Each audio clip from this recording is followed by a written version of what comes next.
ഏഷ്യയിലെ ആദ്യ രൂപതയായ കൊല്ലത്ത് പോപ്പ് ഫ്രാൻസിസിൻ്റെ കാലം ചെയ്തതിൽ അത് അനുസ്മരിച്ചുകൊണ്ട് ക്രൈസ്തവ ദേവാലയങ്ങളിൽ ഇപ്പോൾ കൂട്ടമണി മുഴക്കുകയാണ്. വിവരങ്ങളുമായി രാജ്കുമാർ ചേരുകയാണ്. രാജ്കുമാർ, ലോകമെമ്പാടുമുള്ള ക്രൈസ്തവർ, വിശ്വാസികൾ, മാനവസ്നേഹികൾ വല്ലാതെ വിഷമിക്കുന്നുണ്ട് പോപ്പ് ഫ്രാൻസിസിൻ്റെ നിര്യാണത്തിൽ.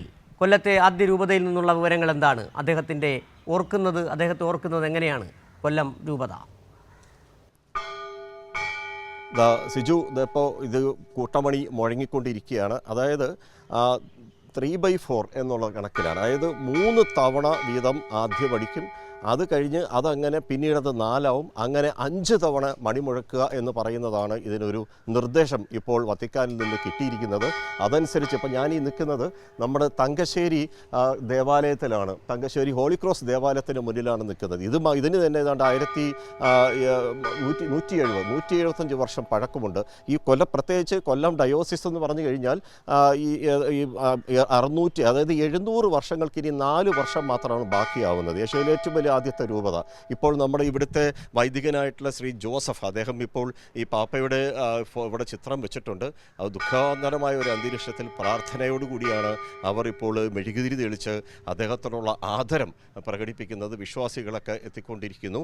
ഇന്ന് വൈകിട്ട് 6 മണിക്ക് കത്തീഡ്രൽ പള്ളി, തങ്കശ്ശേരിയിലെ ബിഷപ്പ് ഹൗസിനോട് ചേർന്നുള്ള കത്തീഡ്രൽ പള്ളിയിൽ 6 മണിക്ക് വൈദികരുടെ എല്ലാവരും പങ്കെടുത്തുകൊണ്ടുള്ള അവിടെ ഇതിൻ്റെ ഒരു ബലിയർപ്പിക്കലുണ്ട്. അദ്ദേഹത്തിന് വേണ്ടിയുള്ള ഒരു പ്രാർത്ഥനയാണ്, ആത്മാവിന് നിത്യശാന്തിക്ക് കിട്ടാൻ വേണ്ടിയുള്ള ഒരു പ്രാർത്ഥനയാണ് ഇന്ന് 6 മണിക്ക് നടക്കുന്നുവെന്ന് ഇതിൽ രാജേഷ് മാർട്ടിൻ PRO നാം അറിയിച്ചിരുന്നു. നമ്മുടെ മാധ്യമങ്ങൾ വഴി ഇത് നൽകുകയും ചെയ്തിട്ടുണ്ട്.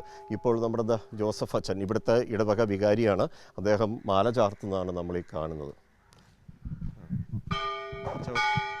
ഇതിപ്പോൾ ഏഷ്യയിലെ തന്നെ ആദ്യത്തെ രൂപതയാണ്.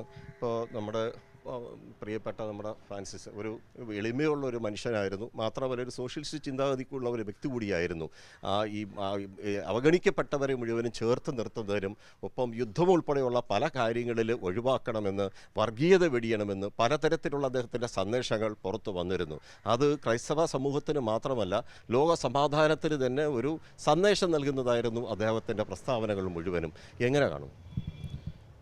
ആദ്യം തന്നെ ഫ്രാൻസിസ് മാർപ്പാപ്പയുടെ നിര്യാണത്തിൽ നമ്മുടെ കത്തോലിക്ക സഭയുടെയും ലോകം മുഴുവൻ എല്ലാ മനുഷ്യരുടെയും പേരിലുള്ളതായ അവർ വിഷമം, ദുഃഖം അറിയിക്കുന്നു, ആദരാഞ്ജലി അറിയിക്കുന്നു. കാലത്തിൻ്റെ അടയാളമായിരുന്നു അദ്ദേഹം. ഈ കാലഘട്ടത്തിലെ പ്രവാചക ശബ്ദമായിരുന്നു.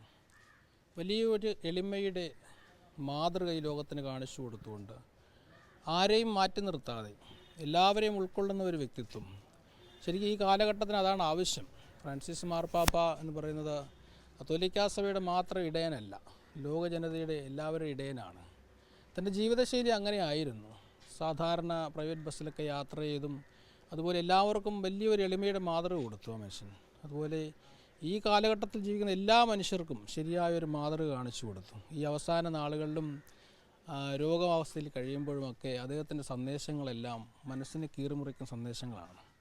അതെല്ലാ ജാതിയും വ്യത്യാസമൊന്നുമില്ല, ജാതിയും മതമൊന്നുമില്ല, എല്ലാവരുടെയും മുമ്പിൽ ശരിയായ ഒരു ക്രിസ്തുവിൻ്റെ മാതൃക. അതാണ് ഇന്നത്തെ ലോകത്തിന് ആവശ്യം.